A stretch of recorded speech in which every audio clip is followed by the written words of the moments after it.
2 years on from the election win, the miracle win today. Happy anniversary, Bruce. Yeah. Thank you very much, Grahame. Looking Today forward to the is next day. one. It'll be very different. Well, you think about it. Anthony Albanese has to get a swing of between 3 and 3.5%. The cut-off seats are Leichhardt, with Warren Ench as the local member, the crocodile man and aeroplane fixer and whatnot. Are we really going to beat him? And Dr. Fiona Martin, who's the new person in red. She's a psychologist. They're the cut-off points.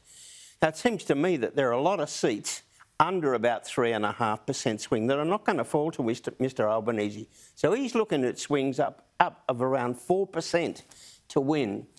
And I don't think even his family would think he's going to get a 4% swing.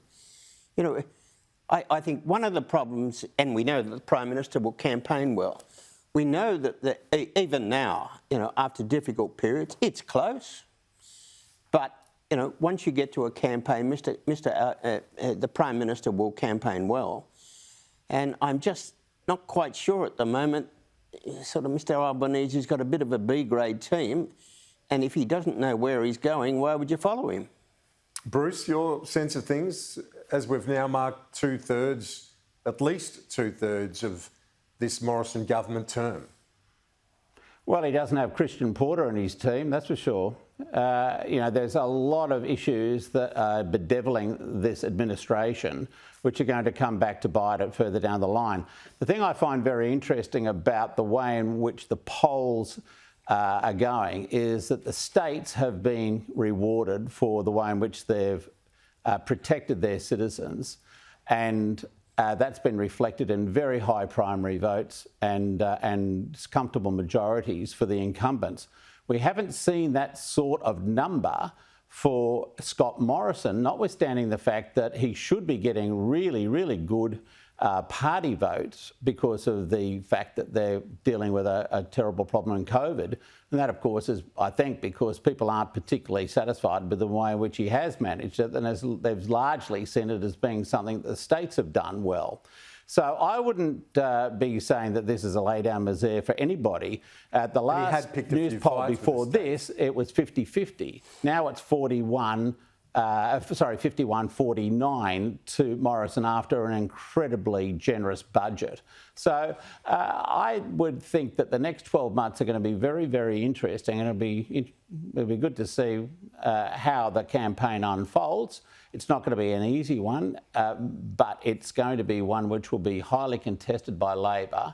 And I think we'll start to see Anthony Albanese starting to hit some of these touchstone issues like he started to do yesterday or last week with the budget reply when he talked about affordable housing and the importance of these sorts of issues to the lives of Australian people. There are some very good thinkers, I know, in the Albanese team, including Tim Gartrell, who, of course, was the Labor secretary when they won operator in 2007. So, Grahame, you're facing... I totally understand the point you're making, and you'd think, given the form of the last 5 state and territory elections, that you're not going to knock off Warren Ench. That's not going to happen in Leichhardt. You can make that commitment now. That won't happen. If he were to leave, then Labor could pick up that seat. Yeah, but he's given a commitment that he'll go again. Yeah, well, so then they won't pick up that. I get those points. But then in other places in Queensland, you can... You know Queensland as well as I do. You can get big swings that go way up the pendulum. You can. Very different to, say, Victoria or Melbourne. Well, I was interested to see how the Prime Minister went this week, because he went straight from the budget up to Queensland. I think at the moment he's in the air flying to Victoria somewhere, but he's been in Brisbane, he's been to Gladstone and whatnot. Apparently the reception in the pubs, in the streets and whatnot, you know, not in the Liberal Party functions, but in mums and dads in the street, the reception is terrific. And I think that is the big plus for the government, is the Prime Minister.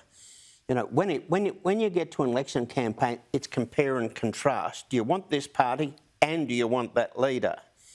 And clearly, the Prime Minister is carrying the party at the moment. But there is that contrast with the states. The other thing I was going to add to what Bruce said about the state-federal difference in terms of the party hasn't got a big vote is that the Prime Minister's had the odd blue with some very popular state leaders in the last 12 to 18 months, Grahame. That's not always going to reflect well on his approval or the party's primary vote.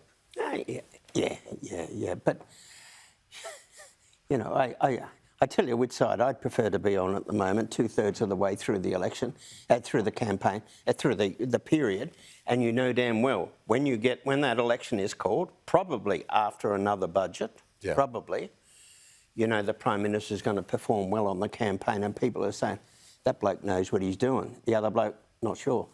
You only 20 seconds left, Bruce. Your final thoughts on that? Well, I think Scott Morrison is a very uneven player. Sometimes he seems to be on the money and other times he goes horribly wrong. If he gets a whole lot of state premiers lined up against him because he's trying to open up our borders again, then I think he could be in a lot of trouble. Bruce, Grahame, appreciate it as always. Thank you, gentlemen.